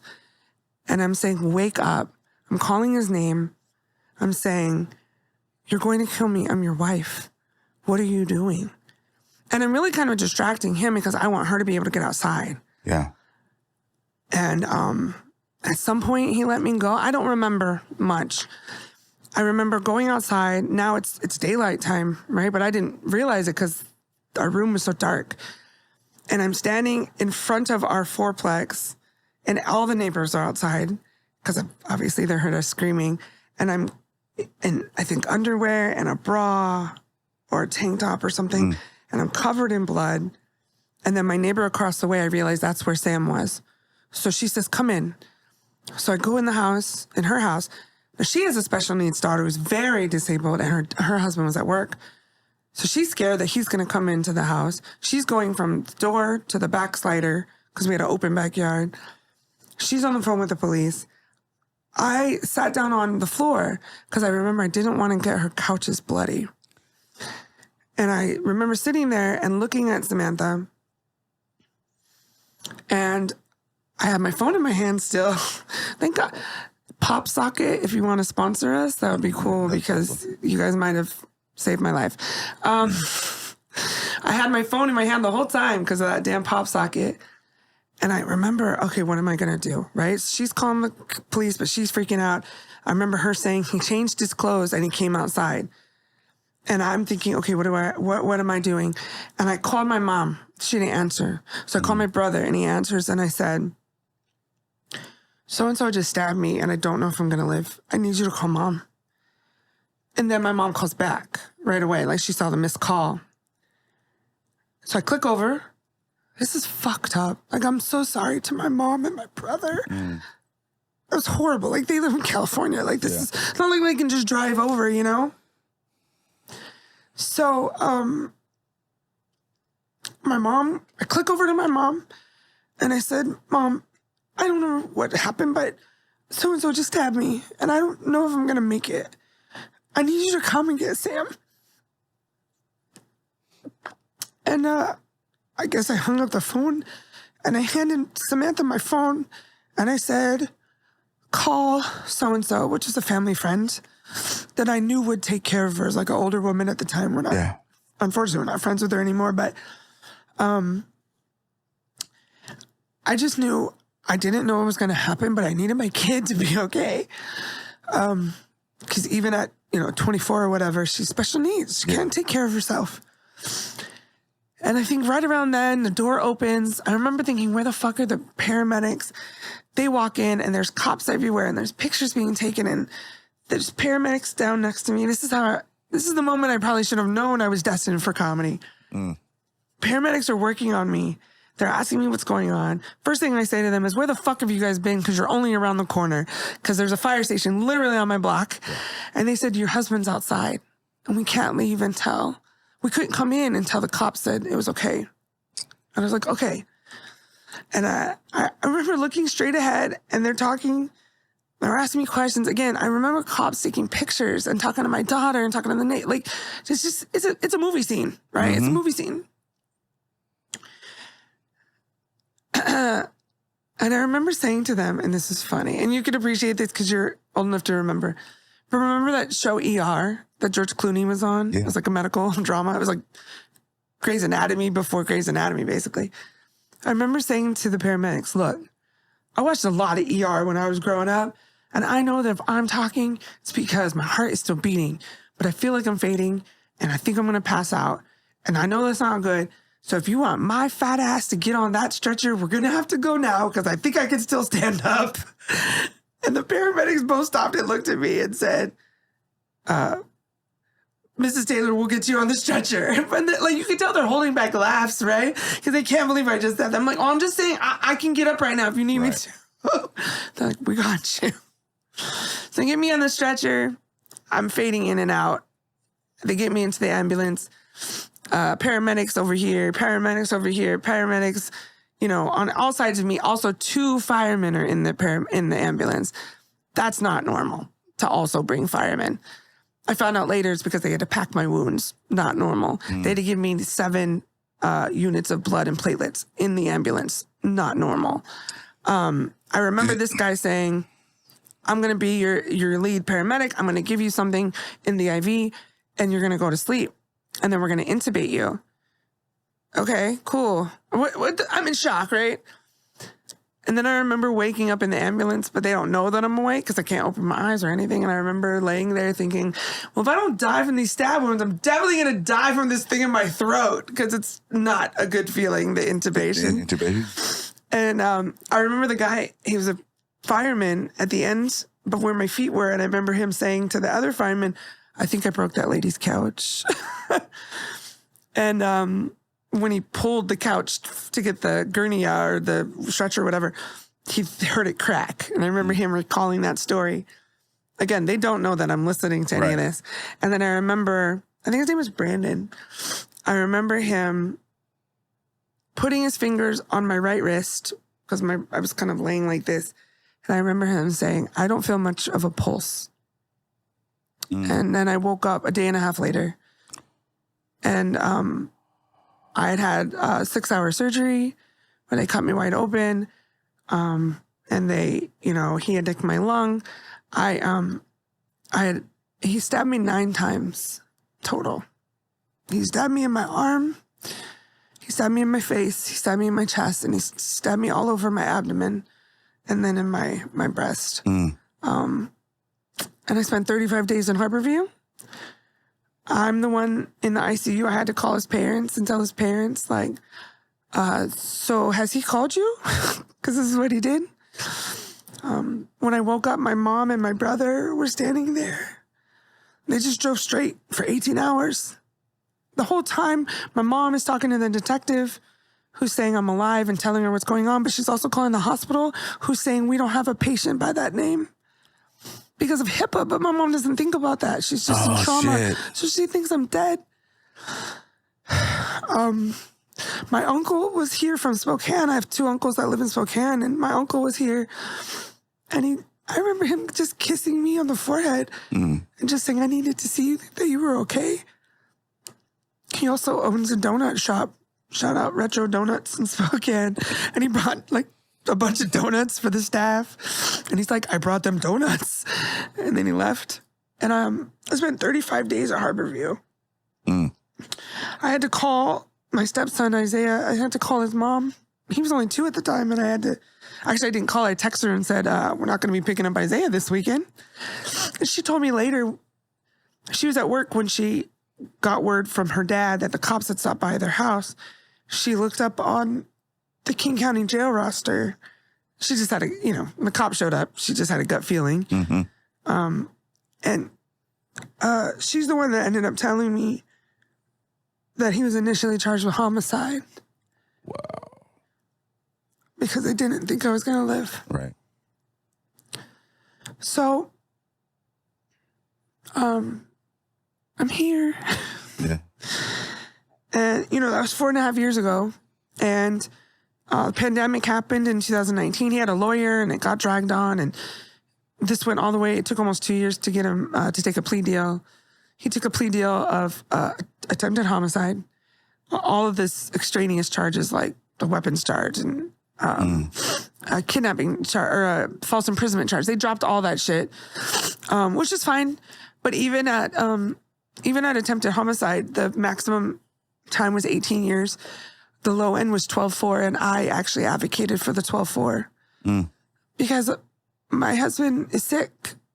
He's not my ex-husband. You know, I had a lawyer who heard my story, and she reached out to me, and she was amazing. Shout out to Amanda Dubois and the Dubois Law Firm in Seattle. But she did my divorce pro bono, and it was all electronic. It was pretty amazing. Shout out to Isaiah's mom, Jennifer, who Isaiah's still in my life. We actually today we just made plans for his 7th birthday party. Nice. In 2 weeks. Shout out to Wild Waves, where we're going to be. All these people can sponsor us, by the way. We're like a family now. She has a sister who has teenage daughters. We go on vacations together. Like, she could have walked out of my life. You know, she brought him to see me in the hospital twice because she knew how much that little boy meant to me. And she calls me his evil stepmom. Nice. Her sister calls me his baby mama. You look like what's... No, never mind. I mean, her sister calls me Jen's baby mama. You know... Can I ask this one? Sure. During the court proceedings or anything, did you see him or have any like conversation with him? He called me a few times when I got out of the hospital when he shouldn't have. Right. First couple times were erratic, and he's like, I don't know what happened. And I was like, well, you were fucking on meth and you stabbed me. And then he ended up on Zoloft. So all of a sudden he was chill and he was like, I'm on Zoloft. And I'm like, you should have fucking taken it 2 years ago. Yeah. When they prescribed it to you. Not that you, and maybe you need it or not. I'm just curious about if y'all had some kind of conversation afterwards. So he called me a few times, but I realized that was unhealthy. And also there's a restraining order, right? So that happened for about 2 months. And then I said, don't call me again. Like this, like I loved him so much still. Not that I could ever be with him, but it was just like, I loved who he was when he wasn't sick. And I knew that I had to be separated from him because he needed to get better. And it's not that I will ever be with him again. I won't. Oh, yeah, I know that. You know what I'm saying? So I cut the phone calls off. And then the next time I saw him was the only time I ever saw him. I went to where he accepted the plea, which normally victims don't go. And I didn't even tell. I went with one friend and I didn't tell anybody. But I sat when he accepted his plea. And then 3 days later, the next day, actually, the courts closed down because of COVID. Oh, wow. So that was March. And then we had to wait till August for sentencing so we could do that in person. And I am a extremely good writer. And so I wrote an extremely impactful impact statement. My daughter also wrote an impact statement. I think my mom did. My impact statement was so impactful. The clerks of the court were crying. And the judge actually got really emotional. Because I also, as much as I said, like it was a very long impact statement. But it basically said, like, I hope that you get better. And I hope that you live up to the potential that I know you have because you are a beautiful human. And I forgive you for what you did. And his impact statement for me was pretty intense, you know, and it was full of what I believe to be accountability. So I mean, even though it was in a drug state, he had, like, do you think he had remorse? Like, yeah, he also got a diagnosis while he was in county. Yeah. Guess what it was? Bipolar. Bipolar disorder and with psychotic features. Sad. Yeah, it's been weird. I have one of my best friends from high school has spent a lot of time in and out of prison, ironically here in Washington. And I was afraid that he was going to kill my husband. Well, I mean, I wasn't afraid. He would have. If they ended up in Walla Walla together, so I had to do a separator agreement so they could never be in the same prison. I had some gangster friends. People don't believe me, but I'm like, nah, not for real. I believe you. But. And so that was weird and hard to deal with. Because if that would have ever happened, because my friend is a boss. Yeah. You know, on the yard, I'm sure. And if that would have ever happened, how would I have lived with myself?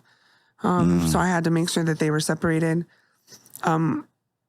By the end of 2019, I was a registered domestic violence advocate. Unfortunately, I haven't done much with it because of the pandemic, but I would like to start. I probably should. I probably just need to take the initiative and start working with Dawn, which is a domestic awareness women's network in Kent, and do a support group for women survivors. But even within the survivor world, you know, I've been through typical, if you want to call it that, DV, you know, where I was getting my ass whooped or whatever. Right. And this is not that. Typical. It's unique. Most people who go through what I went through are dead. Yeah. So yeah, I know this has been a long episode, and I think we should do our last segments and wrap up, but I think that we'll probably touch on these topics again. Yeah, and when you were telling your story, I'm reminded about a couple other traumatic events that have happened in my life, and you know, and I'm same, you know, and so I think we'll have these conversations again because mental health matters. Yes, but I really wanted our, you know, future listeners, to understand losing a child is not normal. Losing a child in that way is not normal. DV, rape, like those things are almost normal. I mean, so many people. It's sad that they have experienced that, but what I went through, that's not normal. Is not normal. Yeah, and you know, I have complex PTSD, and that fucks with my relationships with people. And did they just recently add the C to that? I don't know how long it's been around. Okay, I'm just saying, it's just a statement. Intense. It's a more intense version of PTSD. I just now learned that. I don't know I don't know the history of that. Yeah, I just know I went from regular PTSD to the big version. Yeah, that explains your, you know, You know? It also explains a lot of personal relationships because complex PTSD, it's almost, this is not a clinical, it's not science. I've already said that. For me, it's like I live in fight or flight and I don't run away. Yeah. So for me, I live in a state of fight sometimes. And it affects all aspects of my life. And it's tough. But I'm still in therapy twice a month. I saw my therapist today. You know? I could only hope that my hope for you is that you truly have forgiven yourself and that you truly understand that what happened to Trey was not because of you. Yeah. And for myself, I truly do hope that when he gets out that he figures out how to be the best version of himself because I saw that version and he was beautiful. Right. But man, these things fuck us up. Yeah. They fuck us up pretty bad. Is there anything else you want to say before we move on? I'm glad we could share, and I'm glad that we have this bond. Yeah. Even though it's tough, like we have this kind of bond to each other. And it's crazy that the universe brought us together at some point. It's funny because I knew you before I knew him. Yeah. You know what I'm saying? I met you before I even met him, before I got married, any of that. I knew you when I was actually with the dude before. Yeah. And I just hope that this episode, I'm very forthcoming. I'm very an external processor, much more than you are. Yeah. And I didn't mention this, but the year that everything happened, I actually got pregnant earlier that year, and then I had a miscarriage. Oh. And if I wouldn't have had that miscarriage, I would have been 7 months pregnant when he stabbed me. And so, you know, I struggle with motherhood. Like, I'm definitely a mom. Samantha is my child. Right. But there's a piece of me that definitely wishes I would have had a biological child. Yeah. But like, what if I would have been pregnant? Maybe he wouldn't have stabbed me. Maybe he would have been indifferent. I don't know. But I have to just know that the universe is intentional. Mm. And that doesn't make it any easier for Trey to not be here. It doesn't make it any easier for me to have gone through what I've experienced. But I have to believe that everything happens for a reason.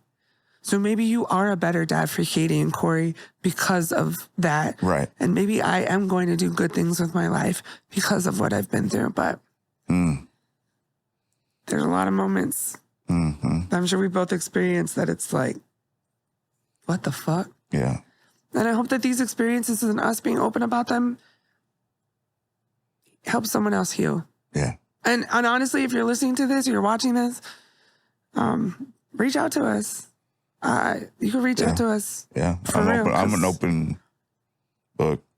I love the feedback. When I was open about my miscarriage, it was amazing how many people came out and said, like, I've been through this too, and I've lost multiple children. I've never been having a baby, and I've always felt less than. Or when you put yourself out there, other people will give you that energy back, you know?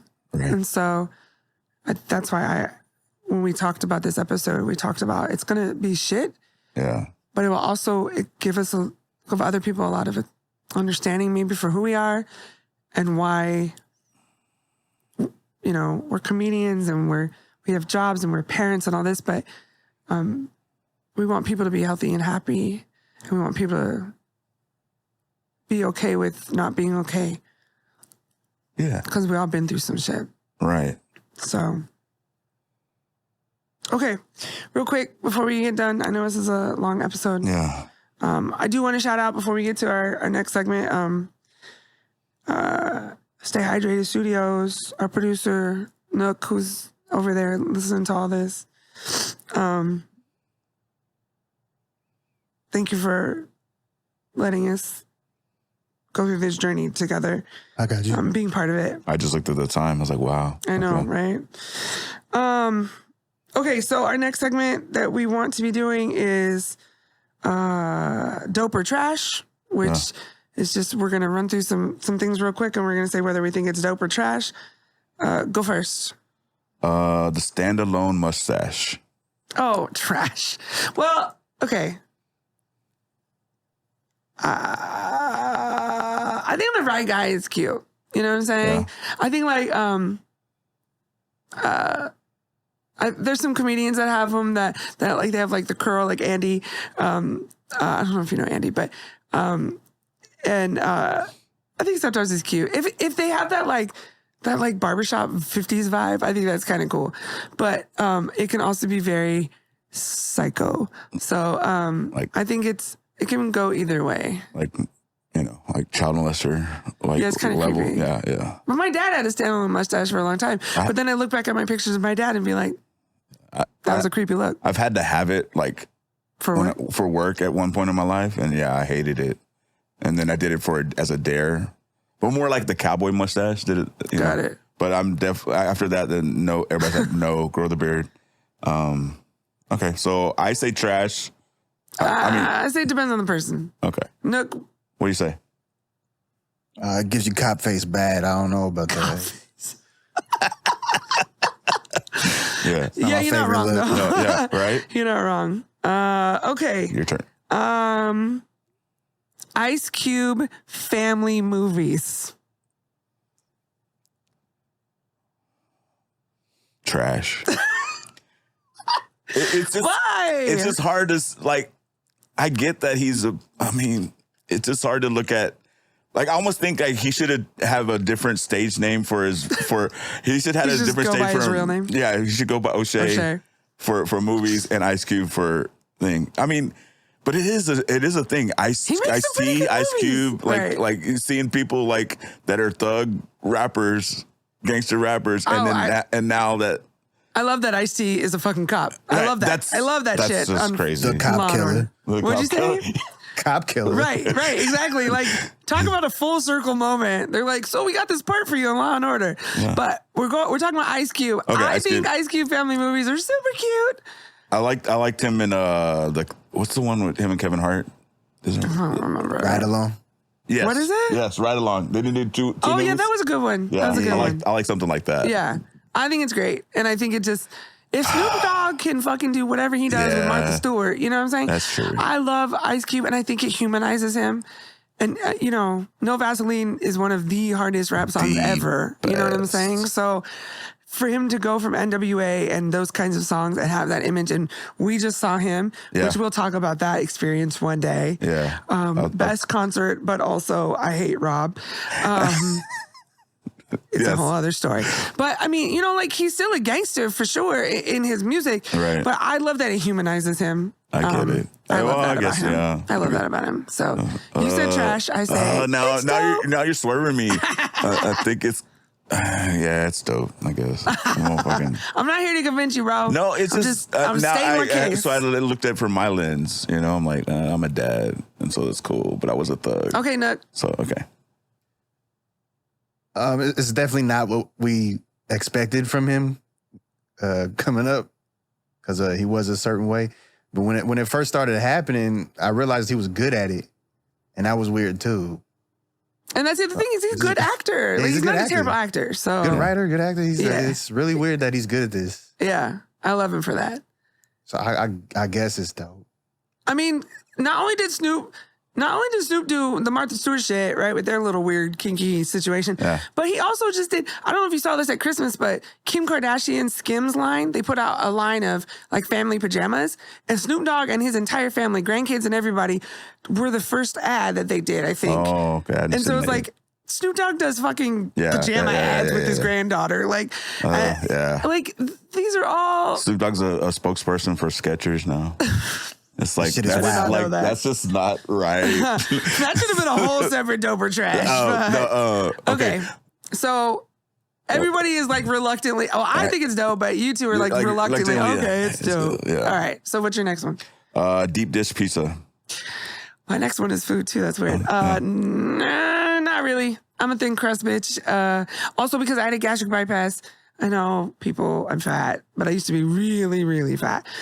So if I eat pizza, I try and a couple bites of deep dish are cool. It has to be really good crust though. If it's cheap crust, it's just a waste. Yeah. But I'm more of a thin crust person. So but I'm also a white sauce person, not a red sauce person. Oh, so. Really? I say trash also. I'm more like in the middle. I don't want like super thin crust. But I don't want so you're a basic bitch. Yeah, I'm basic. Well, and so this subject I brought because I was in the Midwest in Chicago, and I had my first one in Chicago. And I was like trash. Yeah, I'm like if I want that, I'll eat lasagna. Like. Yeah, so I don't know what y'all like. Yeah. What about what? No. Oh man, Definitely thin. I also had that Giordano's, man. Yeah, Giordano's. That's what I had Everybody too. always talking that place up. It's not. Nah, B. I'm good. It was more like I'm here to eat the pizza because that's what you're supposed also, to do. it was only 2 of us. How are we supposed to eat that whole thing? Oh, I got a personal one, so it With the wasn't very fork? big. You have to but eat yeah. it with the fork? Yeah, Is it was that- good. Gotta eat it yeah. with a fork. Yeah, I'm and like, then I no, tried I to don't bring like it home eating and with the fork. reheat it, and that was a no-go. That wasn't happening. Yeah, that was a think- lot. So I think I went there my first time So when we I was in also deep Chicago. dish. We like pizza, obviously, but deep dish is trash. Yeah. I do like some deep dish. Just the crust part. Oh, when it's really buttery, that shit's good. But anyways, peanut butter M&Ms.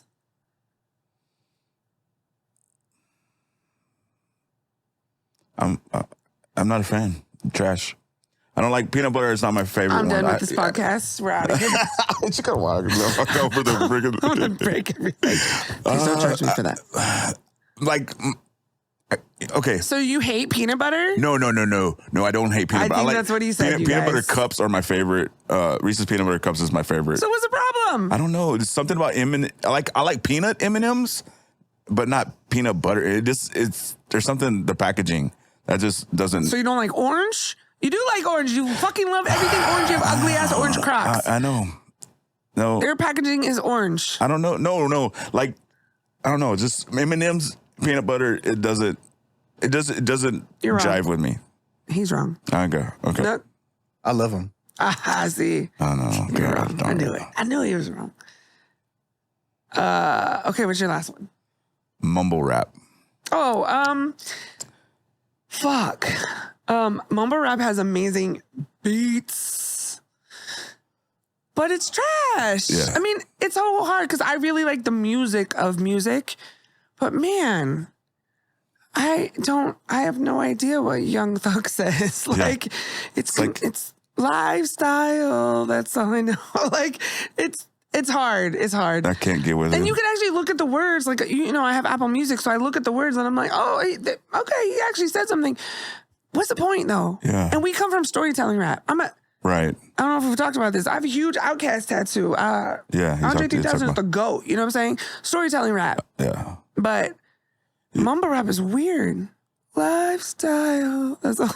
Yeah. I just don't get it. I The want to. best part is watching people try and rap along with Yeah. it. That's probably the dopest Okay, part so we of both it. say trash. What does Nook say?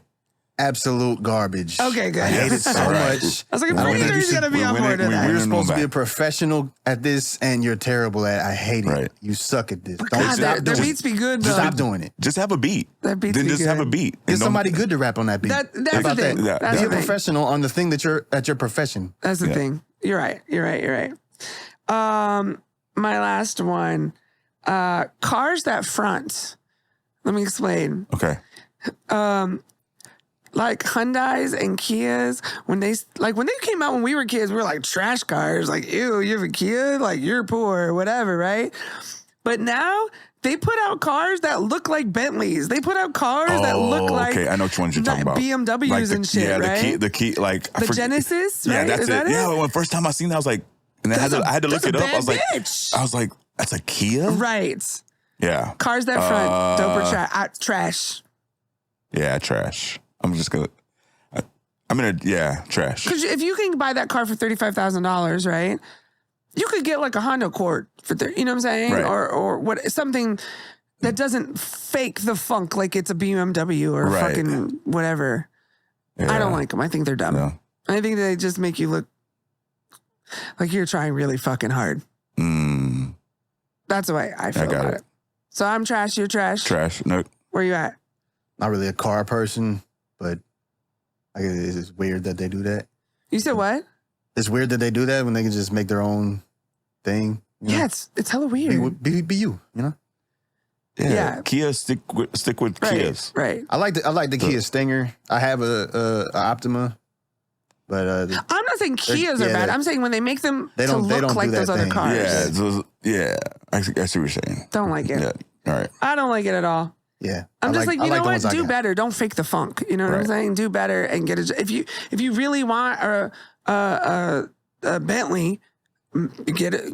Put yourself in the situation. Get a Bentley, Yeah. or get you a Honda Accord and keep it motherfucking pushing. That's what I say. Because it about only that. looks good until one really pulls up. So you know. They do look good though. All right. Well, we're at the end of this episode. Yeah. It's been a heavy episode. You good? I'm good. All right. I know we've been talking about it for weeks. Like, yeah. What's it gonna be like, bro? Yeah. I think we got just enough into it. Yeah. I mean, I think that things will come up. But I also think when we talk about other things, because we're not afraid to talk about this stuff, we can be like, go back, listen to episode 2. Right. You know what I'm saying? Understand where we come from. Right. You know, I'm very open with my trauma, and I say things like, oh, when I got stabbed. And I realize sometimes people will be like, what? Yeah. I had a coworker recently that goes, so are we just going to brush over what you just, when I got stabbed? And I'm like, oh, I realized you didn't know. Yeah. Whereas when I went to that office and I mentioned something about being stabbed, the coworker goes, oh, I remember hearing your story. It was a different office than the office I was working in. I get the same thing when I say I lost my son. Exactly. You know? So it's like, as we talk about other traumas that happen and things that come up, or, you know, these were the heaviest things that happened to us. Right. You know, having dads that were hard on us, losing a child, going through what I've been through. You know, we can refer back to this, but people can listen to this episode, I hope, and really understand some underlying stuff from where we come from. Mm-hmm. Maybe do some of their own healing, or be inspired by where we've gone, or where we will go with this podcast. But it, you know, a lot of comics do podcasts, you know, and they have different goals with their podcasts. And one thing that was important to us, like we said, was talking about mental health, talking about some difficult things. Right. And I don't know that it will get more difficult than today's episode. Yeah. But I think it really presents some of the hardest things that we've been through. And it also might explain why we are so bonded. Right. You know, because we've been through our own shit, but hurt people are hurt people, right? That's what they say. Which is true. Maybe the opposite. Heal people, heal people. I think hurt people can become healed. I don't know that we will ever heal from things that we've been through, but I think hurt people can help heal each other too. Yeah. So I love you, bro. I love you, bro. I love you, sis. All right. Well, do you have anything big coming up? I don't think so. I have a bunch of shows. I'm going to Manresa Castle. This will be over by the time you hear this, but I'm going to Manresa Castle in Port Townsend, so that'll be dope. I got something in June. I'm doing a feature in June. Oh, that's dope. Shanghai Room, June 16th. Oh, yeah. Shanghai is dope. Yeah, I have... You're a little further along than I am in comedy, and I'm okay with it. I'm proud of myself. But, I'm proud of you. I'm proud of myself, but I have a long ways to go. I know. So I'm doing the Castle, and then next week I have some mics, and then I have a show in Bellingham called Afterglow, which I'm excited with. Shout out to Nikki Kilpatrick. And then Saturday, I'm actually doing Hot Vine in Seattle, which is a Brunji show with Greg Beechler and Jess Everett and Jay Markowitz, that's going to be a dope show. So all of that will have already been probably accomplished and completed, but just kind of, that's where we're at. Yeah, my daughter is going to be playing in June 10th. In the Special Olympics state games for soccer. So I'm really proud of her. And I blocked out that weekend to be with her for most of it. So proud of my daughter. We got a new puppy. I didn't talk about the beginning. We got a new puppy. I'll see the pictures. That's a whole nother story. We'll talk about it later. Okay. All right. Anything else? That's it. All right. Big ups to everybody. And we'll see you soon. Peace out. Laters.